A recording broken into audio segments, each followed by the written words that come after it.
Hey everyone, and welcome back to the channel. Today, we're heading out into the beautiful but rugged landscapes of the desert to talk about a classic case of mistaken identity. We are going to learn how to tell the difference between the venomous Arizona coral snake and its harmless lookalikes. You've probably heard the old rhymes, but let's dive deeper and get some solid, practical tips. Ready to become a snake spotting pro? Let's go! First up, the star of our show, the Arizona coral snake. This is a slender snake, usually around 50 to 70 centimeters long, with a very distinct pattern. Look for bands of red, yellow, and black. The crucial detail here is that its yellow bands always touch the red bands. Think of it like a stoplight. Red next to yellow means caution. Another giveaway is its head. The coral snake has a small, rounded head that isn't much wider than its body and a distinct black snout. Its scales are smooth, giving it a sleek, glossy appearance that's perfectly adapted for life in the desert. Now, let's meet the mimics. The most famous one is the western king snake. At first glance, it looks similar, but the key is in the color order. On a king snake, the red and white or yellowish bands are always separated by black. So, the red never touches the white or yellow. King snakes are also more robust and muscular, often growing much larger, up to 120 centimeters. Their head is also more distinct from their neck. So, if black is breaking up the colors, you're likely looking at a harmless king snake. Our second mimic is the Sonoran shovel-nosed snake. This little guy is much smaller, usually under 45 centimeters, and is built for burrowing in sandy soil. As its name suggests, it has a wedge-shaped, shovel-like snout. Its body is typically a pale cream or yellowish color with thin black bands wrapping around it. You won't see the vibrant red and yellow combination that you'd find on a coral snake. The shovel-nosed snake is a great example of how habitat and behavior can give you clues to a snake's identity.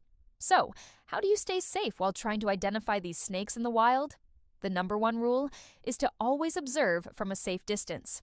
Never, ever attempt to handle a snake you can't positively identify. If you do encounter one, take a moment to notice the key features we discussed: the color pattern, the head shape, the body size, and the habitat you're in.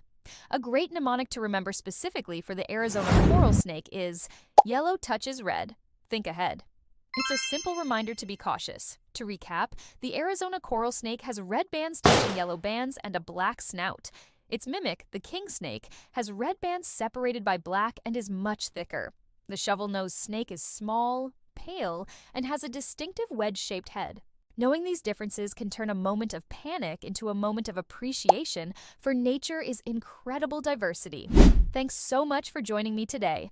I hope these tips help you feel more confident and informed on your next desert adventure. If you found this video helpful, please give it a thumbs up, and don't forget to subscribe for more wildlife content. Stay safe out there, and we'll see you in the next one. Hey everyone, welcome back to the channel. Today, we're heading out into the beautiful but often misunderstood landscapes of the American Southwest.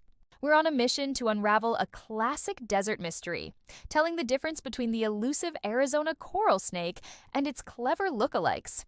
You've probably heard the rhymes, but is there more to it than just red on yellow? Stick around, because by the end of this video, you'll be able to identify these snakes like a seasoned herpetologist. Let's start with our star of the show, the Arizona coral snake, also known as Micruroides euryxanthus. Now, these guys are often feared, but they're actually quite secretive and reclusive. You're more likely to find them under rocks or logs or out and about during a warm, humid night. They are part of the Elapidae family, which means they're related to cobras and mambas, and yes, they are venomous. But their venom delivery system is inefficient for a quick bite on a human. They have small, fixed fangs and need to chew to inject a significant amount of venom. Still, they are not to be trifled with. So, how do you know you're looking at one? First, let's talk about that famous color pattern. The Arizona coral snake has vibrant rings of red, yellow, and black that encircle its entire body. The key here is the arrangement. The bright yellow bands always touch the red bands. This is where the famous mnemonic comes from: red on yellow, kill a fellow. While a bit dramatic, it's a useful starting point for identification in North America. These bands are complete rings, meaning they go all the way around the snake's belly. Next, look at its build. The Arizona coral snake is a slender, almost pencil-thin snake. It typically measures between 50 and 70 centimeters, or about 20 to 28 inches long. Its scales are smooth and glossy, giving it a sleek appearance. Pay close attention to its head. It's small, not much wider than its neck, and has a distinctively rounded shape with a black snout. This black cap on its nose is a really strong indicator. When you combine the slender body, the complete rings with yellow touching red, and that little black nose, you have a solid ID for an Arizona coral snake. Now for the imposters. Nature is full of mimicry, and the desert is no exception. Our first mimic is the Sonoran Mountain king snake, a type of non-venomous milk snake. At first glance, it looks incredibly similar. It has red, black, and white, or yellowish rings. So what's the telltale difference? Look closely at the band order. On the king snake, the red bands are separated from the white or yellow bands by black rings. This leads to our other mnemonic: red on black, friend of Jack, or red on black, venom lack. The king snake's body is also more robust and muscular compared to the delicate build of the coral snake. It's generally a thicker, more powerful-looking snake, often growing larger, sometimes up to 120 centimeters or nearly 4 feet long.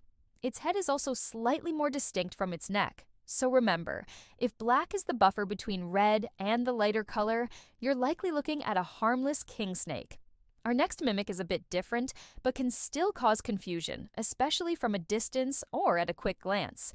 This is the Sonoran shovel-nosed snake. These are small, fascinating snakes perfectly adapted for a life spent burrowing in sandy soil.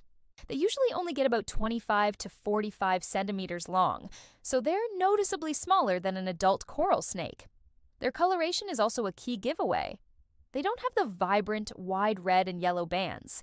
Instead, their body is a pale cream or yellowish color with thin, saddle-like black bands that often don't fully encircle the body.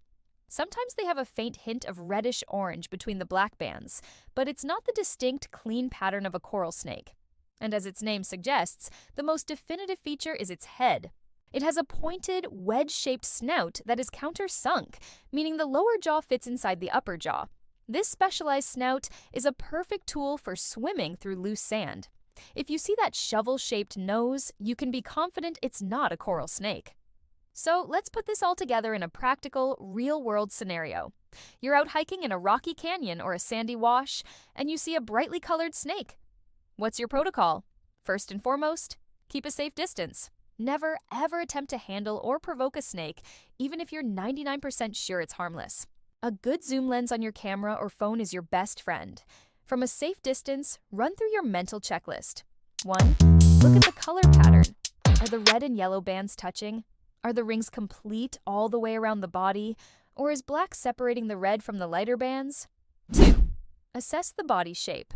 Is it slender and delicate like a coral snake, or is it thicker and more muscular like a king snake? 3.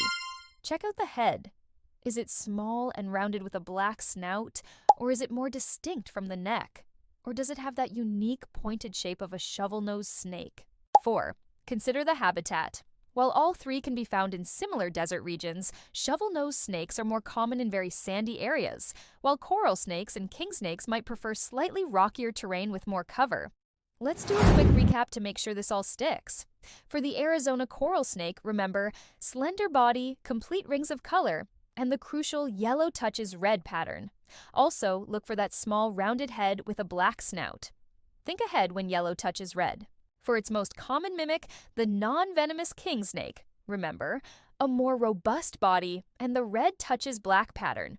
Black is the separator. And for the Sonoran shovel-nosed snake, look for its smaller size, pale body with thin black bands that might not go all the way around, and that unmistakable pointed, wedge-shaped snout. Understanding these key differences isn't just a fun trivia exercise. It's about fostering respect and safety for both humans and wildlife. These snakes play vital roles in their ecosystems. Coral snakes prey on other small snakes. And lizards, while king snakes, famous for their immunity to pit viper venom, often eat rattlesnakes. Even the little shovel-nosed snake helps control insect and scorpion populations. By learning to identify them, we can appreciate them from a distance and leave them to do their important work. Misidentification often leads to harmless snakes being killed out of fear. The more you practice, the easier it will become to spot these subtle but critical details. The next time you're exploring the desert, take a moment to look a little closer at the life around you. You'll be amazed at what you can discover when you know what to look for. And remember, the best wildlife encounter is one where both you and the animal go home safe and sound. Thank you so much for joining me on this desert detective adventure today. I hope you found this guide helpful. If you enjoyed this video and learned something new, please give it a thumbs up and consider subscribing to the channel for more wildlife content. Don't forget to hit that notification bell so you won't miss our next expedition. Stay safe, stay curious, and we'll see you in the next video.